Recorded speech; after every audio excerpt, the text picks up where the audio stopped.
Hola, ¿cómo están? Bueno, vamos a desarrollar una breve charla explicando un poco lo que es interfaz paciente-respirador en el marco de la capacitación de kinesiología respiratoria en paciente de COVID-19 de la Universidad de Gran Rosario. Bueno, cuando hablamos de interfaz paciente-respirador o circuito paciente-respirador, hacemos referencia a todos los elementos dispositivos que conectan el respirador con el paciente. Vamos a hacer un desarrollo general de todos los elementos que podemos encontrarnos en estos circuitos y después vamos a desarrollar algunas cuestiones específicas vinculadas a las recomendaciones en el paciente COVID-19. Entonces, cuando hablamos de esta interfaz o circuito paciente-respirador, vamos a estar haciendo referencia a la tubuladura. La tubuladura puede ser una tubuladura seca de doble rama. Seca es porque es para utilizar con humidificación pasiva, porque no tiene trampas de agua. Si nosotros quisiéramos utilizar humidificación activa, necesitaríamos tener una tubuladura con doble rama que tenga trampa de agua en la rama expiratoria y en la rama inspiratoria si es una tubuladura sin cable calentado. En el caso que tenga una tubuladura con cable calentado, la rama inspiratoria no lleva o no necesita la trampa de agua. Después vamos a tener la posibilidad de colocar un filtro viral bacteriano a la válvula expiratoria del respirador, ¿sí? Acá vemos que es acá como señala la flecha, esta es la válvula expiratoria de los respiradores y se puede colocar un filtro viral bacteriano para que el aire que sale a través de la válvula y que pasa por el sensor de flujo y luego sale hacia la atmósfera salga filtrado. Esto es necesario siempre y cuando nosotros no estemos utilizando un HMF como es en el caso de este ejemplo particular. En este ejemplo particular vemos que tenemos acá un humidificador pasivo que tiene la configuración para poder hacer aerosol terapia sin necesidad de remover el humidificador, pero no filtra. Por eso en esta configuración sí o sí es necesario tener un filtro viral bacteriano en la válvula expiratoria. Si acá tendríamos un HMF, es decir, humidificador y filtro, no sería necesario tener el filtro colocado en la válvula expiratoria. En este caso tenemos una aerocámara plegable que se coloca en el circuito paciente respirador por detrás de la Y en la rama inspiratoria, en la cual esto se utiliza para hacer aerosol terapia a través de los inhaladores de dosis medida. En los pacientes COVID puntualmente no es un común denominador que necesiten aerosol terapia, pero bueno, puede ser que justo sea un paciente COVID con asma o COVID con EPOC y que sí necesiten terapia aerosolizada y en ese caso la recomendación es justamente utilizar este elemento, utilizar una aerocámara plegable para hacer PAF y no hacer nebulización con los nebulizadores de pequeño volumen o tipo JET. Otra de las cosas que nos podemos encontrar en los circuitos paciente-respirador son las cubetas de CO2 con los sensores de CO2 para hacer end-tidal de dióxido de carbono o capnografía volumétrica. Los humidificadores pasivos, que como les comentaba recién, en este caso este es un humidificador pasivo que no filtra y que tiene la particularidad de tener la configuración para poder hacer aerosol, es decir, se gira el dispositivo y al girarlo te permite hacer aerosol y luego lo vuelvo a girar y queda en configuración humidificación. Es práctico en el sentido de que nos permite no tener que desconectar al paciente, que es una premisa en los pacientes COVID, ¿sí? Nosotros tenemos que evitar en la medida de lo posible que el paciente se comunique con la atmósfera que nosotros respiramos sin que ese aire previamente no esté filtrado. Entonces, si yo para hacer la aerosol terapia tengo que desconectar el circuito para retirar el humidificador pasivo y volver a conectar, hacer el PAF y volver a desconectar para volver a poner el pasivo, por supuesto que en este tipo de pacientes termina siendo un problema. Por eso lo que se está planteando es colocar la aerocámara flexible por delante del humidificador pasivo para disminuir la necesidad de desconexión. El tema que ahí tenemos que entender, como vamos a ver más adelante, que eso va a pasar a formar parte del espacio muerto instrumental, lo cual va a estar aumentando el espacio muerto y mayor riesgo de generar retención de dióxido de carbono. Ahora lo vamos a ver más adelante. Y otro de los dispositivos que es sumamente importante y fundamental utilizar en los pacientes COVID es el sistema cerrado de aspiración, que esto me permite aspirar al paciente sin tener que generar la desconexión del circuito. Esto tiene un doble beneficio, por un lado, y el más importante, el evitar desconectar el circuito y reducir de esa manera el riesgo de aerosolización y dispersión y mayor riesgo para el personal de salud. Y por otro lado, desrecluta menos que la aspiración abierta, por lo cual tiene esos dos beneficios que son importantes a tener en cuenta, sobre todo en este tipo de pacientes, que son pacientes que tienen altos requerimientos de oxigenación, dependiendo del comportamiento de la mecánica pulmonar, van a tener FiO2 elevadas con PIB moderadas o FiO2 elevadas con PIB elevadas, lo cual desconectarlo del circuito va a tener bastante impacto en la oxigenación del paciente, lo cual eso también es una ventaja que nos permite el sistema cerrado de aspiración, aparte de la bioseguridad que nos ofrece. Bien, entonces cuando hablamos de circuito paciente respirador vamos a tener que tener en cuenta dos situaciones importantes. Una lo que es el volumen compresible y otra lo que es el espacio muerto instrumental. El volumen compresible es todo el volumen que se pierde desde la Y hacia el respirador. Entonces, dentro de esto tenemos la tubuladura y, en el caso de utilizar humidificación activa, la carcasa donde va el agua destilada para humidificar el gas que viene del respirador. Todo esto se conoce como volumen compresible o volumen de compresión. La mayoría de los respiradores actuales, los respiradores de tercera, cuarta generación, nos piden al inicio cuando iniciamos el respirador, nos pide hacer un test donde durante ese test justamente el respirador lo que hace es un cálculo de este volumen compresible para poder compensarlo y entregarle al paciente el volumen que nosotros le estamos pidiendo que le entregue. Si el respirador no compensa este volumen compresible, parte del volumen que nosotros seteemos se va a perder dentro de ese volumen compresible y a su vez, por ejemplo, la medición de autopip va a perder, no va a ser tan fidedigna si nosotros no tenemos hecho esta configuración inicial con el cálculo por parte del respirador del volumen compresible que tiene el circuito que estamos utilizando actualmente. Entonces, eso es volumen compresible, es todo lo que está de la Y hacia el respirador, y lo que está desde la Y hacia el paciente se conoce como espacio muerto instrumental, que ahora vamos a desarrollar también qué es. ¿Sí? Entonces, todo lo que está desde la Y hacia el respirador, ¿sí? Desde la Y hacia el respirador, se conoce como volumen compresible o volumen de compresión. Este volumen va a estar en función del volumen del sistema, la compliance del material del circuito y la presión de ventilación.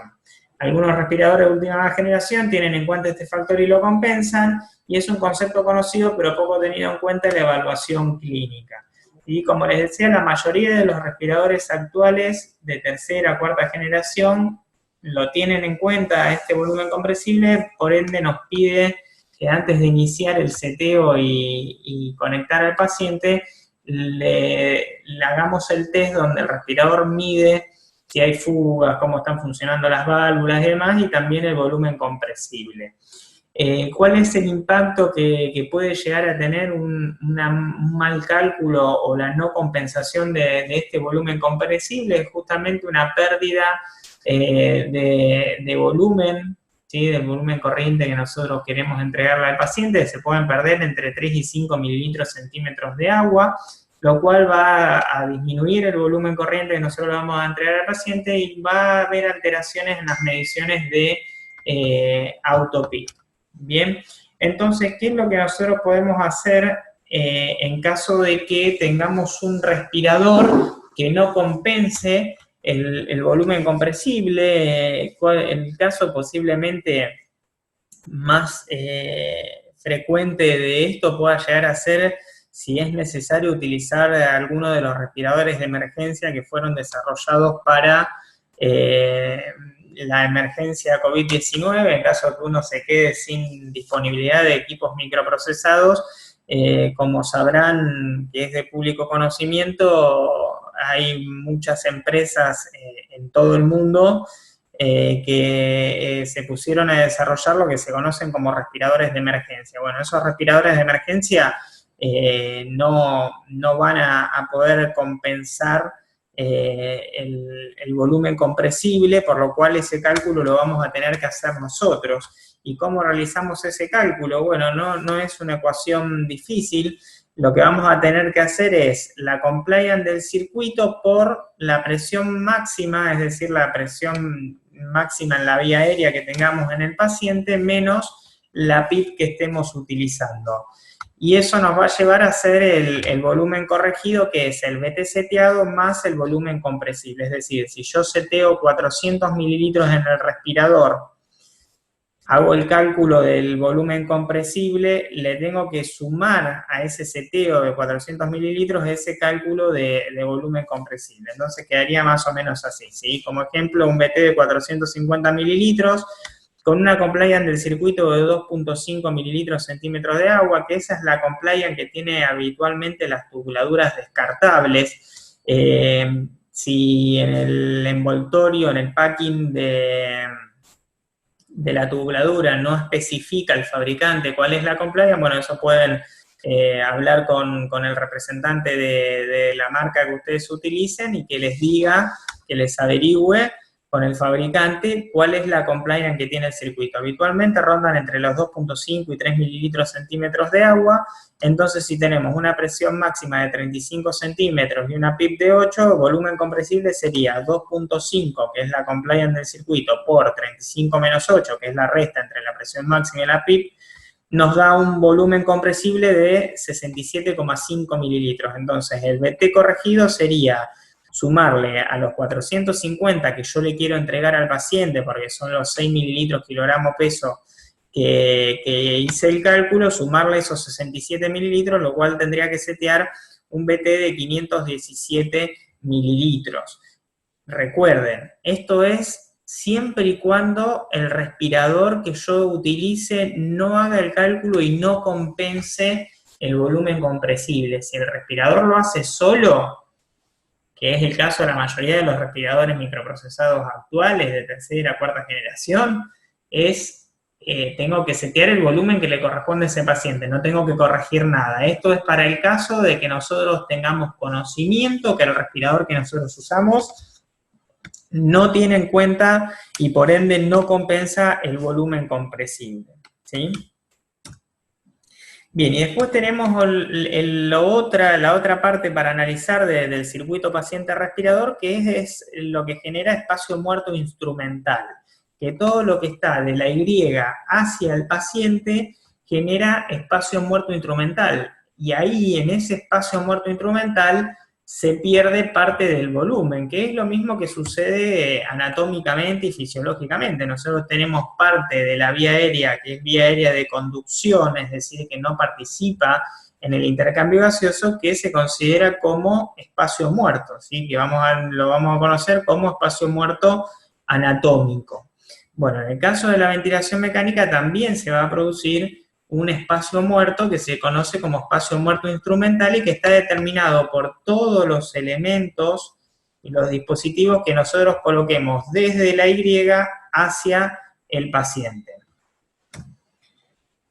En el paciente COVID-19, más o menos los elementos que vamos a utilizar y que nos van a generar espacio muerto instrumental van a ser: el de mayor tamaño es el humidificador pasivo con filtro, que aproximadamente es de 60 mililitros el espacio muerto que tiene. El conector universal del sistema cerrado de aspiración, que tiene 7 mililitros de espacio muerto. Si utilizamos un tubo corrugado, tiene un espacio muerto de 20 mililitros, y si sumamos una cubeta de CO2, también tiene un espacio de aproximadamente 15 mililitros de espacio muerto. Entonces, todo esto, nosotros, si hacemos esta suma, nos da un espacio muerto de 87 mililitros, que es volumen del que nosotros seteamos en el respirador, que se va a perder, es decir, que no va a llegar a participar del intercambio gaseoso. Perdón. Entonces, nosotros sabemos que por una cuestión de protección y una cuestión de bioseguridad, la recomendación, como vamos a ver en las filminas siguientes, es utilizar humidificación pasiva y no humidificación activa, y ahora vamos a ver por qué. Pero en principio nosotros vamos a tener un espacio muerto cercano a 80-87 mililitros. A su vez vamos a tener que instaurar una estrategia mecánica protectiva, en la cual vamos a utilizar un volumen tidal no mayor a 6 mililitros kilogramo peso teórico, y que incluso puede llegar a ser menor, lo cual eso nos puede llevar consecuentemente a que el paciente desarrolle hipercapnia. En ese caso, el objetivo nuestro y el nivel de tolerancia máximo va a ser de un pH de 7.20, independientemente del nivel de CO2 que se genere. ¿Qué es lo que debemos hacer en caso de que el paciente tenga una retención de CO2 menor a 7.20, o que el pH que tenga el paciente sea menor a 7.20? La idea en ese punto puede ser, por un lado, ver si existe la posibilidad de aumentar un poco el volumen tidal, o sea, si ya nosotros optimizamos el volumen tidal, la frecuencia respiratoria, y aún así el paciente persiste hipercápnico, podemos ver la posibilidad de ajustar un poco el volumen tidal, siempre y cuando evaluando el impacto que tiene a nivel del sistema respiratorio. Es decir, si yo digo, bueno, yo al paciente le titulé 6 mililitros kilogramo peso, una frecuencia respiratoria de 25, y el paciente está hipercápnico, asumo que gran impacto en ese hipercapnia está vinculado al espacio muerto instrumental, que lo calculo y tiene aproximadamente 80 mililitros. Bueno, yo puedo intentar hacer una compensación de esos 80 mililitros, pero siempre y cuando analizando que la presión plató y el delta P de ese paciente no aumenten. Si aumentan, no es correcto compensarlo, y ahí lo que voy a tener que tratar de hacer es reducir el espacio muerto instrumental, que en realidad esa es habitualmente la primera medida que uno toma, tratar de reducir el espacio muerto instrumental. Como estamos en una situación de bioseguridad tan particular y específica, antes de pasar de humidificación pasiva a humidificación activa, que me va a permitir achicar mucho el espacio muerto instrumental, como dijimos, vamos a estar reduciendo el espacio muerto instrumental en 60 mililitros, es prácticamente el mayor determinante del espacio muerto instrumental. En la humidificación pasiva, antes de eso, en estos pacientes, por una cuestión de bioseguridad, podemos buscar aumentar un poquito el volumen tidal en función de la cantidad de espacio muerto que tengamos, siempre y cuando evaluemos y contemplemos cómo impacta eso en el sistema respiratorio del paciente. Entonces, en función de todo esto que venimos hablando, de la importancia de cuidar el ambiente en el cual nosotros respiramos, que todo lo que salga del paciente antes esté filtrado, y evitar todo tipo de maniobra que genera aerosolización, y estas recomendaciones son de la SATI junto con el Ministerio de Salud de Argentina, en el cual la opción 1 y la electiva, la mayor recomendación es utilizar humidificación pasiva con filtro, es decir, un HMEF. Este dispositivo que se coloca en la Y, entre la Y y el tubo endotraqueal, es un dispositivo que permite humidificar y filtrar. Sí o sí tengo que fijarme de que cumpla con esos requisitos, que sea humidificación pasivo y filtro. De ser así, no necesito ninguna otra cosa. Esta es la opción más segura y eficaz, simple, la más económica, y es el uso habitual de las unidades de cuidados intensivos, por lo menos acá en Argentina, ¿sí? Mayormente se utiliza mucho, dependiendo de la condición del paciente, pero se utiliza muchísimo el HMF, por lo cual todo el equipo de salud lo conoce. ¿Cuál sería la opción 2? Que es una opción que es más cara y que no agrega mayor protección en cuanto a tener solamente el HMF, como hablamos recién, es agregar un filtro viral bacteriano tanto a la válvula inspiratoria como a la válvula expiratoria. Esta opción es más cara, no es una configuración que habitualmente conozca el personal. Si el filtro en la válvula expiratoria recibe condensación, puede empezar a traer alteración en las mediciones de presión y sea necesario cambiarlo. Entonces, no agrega bioseguridad y es más caro, menos conocido, nos puede llegar a traer algún problema extra, por lo cual tenerla presente, pero no es la recomendación mayor. Después la opción 3, hay algunos respiradores que tienen un filtro interno dentro de la válvula aspiratoria, y es agregar la parte del HME, un filtro viral bacteriano a la rama inspiratoria. Y la opción de humidificación activa, en caso de que sea extremadamente necesaria la humidificación activa, ya sea porque tenemos que reducir el espacio muerto instrumental, como dijimos recién, porque ya la mecánica pulmonar del paciente está muy afectada, necesito ponerle BT muy chiquitos, BT de 4 mililitros kilogramo peso, que sumado a todo el espacio muerto instrumental que vimos recién, y principalmente lo ocasionado por el humidificador pasivo, nos va a generar mucha hipercapnia y una acidosis que seguramente va a llevar el pH a valores por debajo de 7,5. En esa situación específica no nos va a quedar más opción que reducir el espacio muerto instrumental y exponerlo en humidificador, en humidificación activa. Otro de los casos puede llegar a ser un paciente que tenga alguna condición respiratoria preexistente, que presente abundante cantidad de secreciones, con alteración en las propiedades reológicas de las secreciones, que sea EPOC, que sea asmático, y que empecemos a tener dificultad con el manejo de las secreciones, con el desarrollo de tapones mucosos, atelectasias, etcétera. Bueno, en ese caso tal vez sea necesario utilizar humidificación activa. No es el caso común denominador de los pacientes COVID, al menos con la información que manejamos actualmente, que desarrollen secreciones copiosas y secreciones viscosas, y también va a depender un poco de la hidratación adecuada de los pacientes. Sabemos que estos pacientes tienen que estar con un balance hídrico neutro. Si están sobrecargados va a tener impacto en el compromiso pulmonar, y si están con balances negativos, muy negativos, va a tener impacto en lo hemodinámico y también en el manejo de secreciones, por ende se busca un balance neutro. Pero bueno, en el caso de necesitar utilizar humidificación activa, sí o sí, ahora vamos a tener que colocar un filtro viral bacteriano en la válvula inspiratoria y en la válvula expiratoria y humidificar al paciente a través del sistema activo de humidificación. Bien, bueno, en el caso de los humidificadores y filtros, nosotros, por ejemplo, acá puse el caso de la marca Intersurgical, porque la configuración externa prácticamente son indistinguibles, tienen mínimo diferencia de las características externas, pero prácticamente pueden ser indistinguibles. Entonces tenemos que los HMF vienen en verde y te especifica que es filtro más humidificador pasivo, y los que son únicamente filtro vienen en amarillo y te dicen solamente que son filtros, no aparece la sigla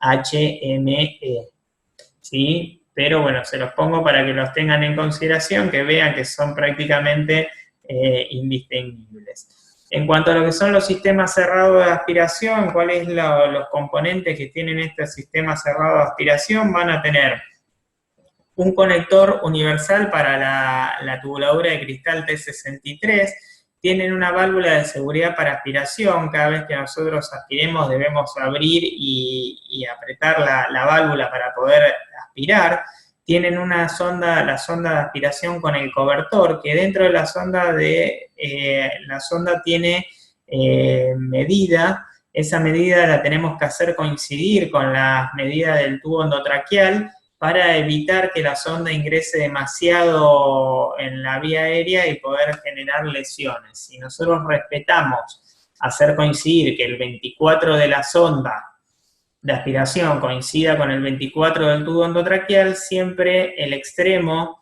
de la sonda de aspiración no va a superar el extremo distal del tubo, evitando que la sonda impacte, por ejemplo, en la carina, que es una zona que suele lesionarse mucho, que suele sangrar, porque está muy vascularizada y después podemos tener problemas de lesión en la vía aérea, como ser granulomas, estenosis, etc. Así que eso lo debemos cuidar.